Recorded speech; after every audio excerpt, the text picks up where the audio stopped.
Agama kita muncul sebagai cemoohan umum yang haus pada penyembahan berhala. Seakan-akan penyembahan berhala ini adalah suatu dosa yang bertentangan dengan agama. Adalah perlu untuk secara gamblang memahami arti penyembahan Tuhan dalam bentuk patung dan gambar. Bukanlah patung, bukanlah objek dari kayu atau batu yang sesungguhnya yang kita sembah. Adalah dewata yang ada dalam objek itu atau yang dilambangkan olehnya yang kita beri persembahan. Batu silagrama melambangkan Wisnu, lingga melambangkan Siwa, kristal melambangkan Surya. Demikian pula objek-objek lainnya. Objek-objek ini mengingatkan kita kepada dewata yang dianggap dilambangkannya.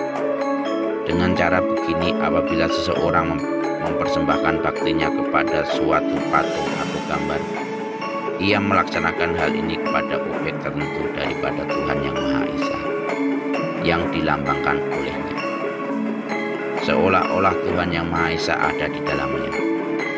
Pada saat pelaksanaan ini, pikiran tertuju kepada Tuhan dalam renungan dan kesujudan yang suci. Selama proses tersebut berlangsung, orang terhindar dari egonya sendiri dan menjadi cair di dalam sadar Tuhan, dan mengabdikan kepadanya segala-segala yang ia perlu persembahkan, akhirnya dirinya dan seluruh jiwanya. Agama kita mengakui batas-batas psikologi orang-orang biasa. Tidak semua mereka dalam suatu loncatan dapat merenungkan Tuhan dalam bentuk abstraknya tanpa bentuk fisik nyata.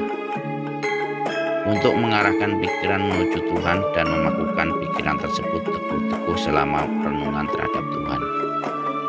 Suatu bentuk atau patung yang nyata merupakan bantuan yang berharga. Pikiran yang lemah harus bertolak dari yang nyata menuju ke yang abstrak. Dari bentuk-bentuk Tuhan dalam patung menuju ke Tuhan tanpa bentuk. Benarlah bahwasanya Tuhan ada di mana-mana. Tetapi demi maksud-maksud persembahyangan, dia dibayangkan seakan-akan berada dalam suatu objek tertentu. Lagi pula, tidak ada suatu kontradiksi yang langsung pun dalam berpikir tentang Tuhan Yang Maha Esa, yang mempunyai suatu bentuk, walaupun suatu perlipat gandaan bentuk-bentuk. Kendati pun andai kata telah dijamin bahwasanya Tuhan adalah segala-galanya, sedangkan dari konsepsi yang terakhir, dia adalah tanpa bentuk.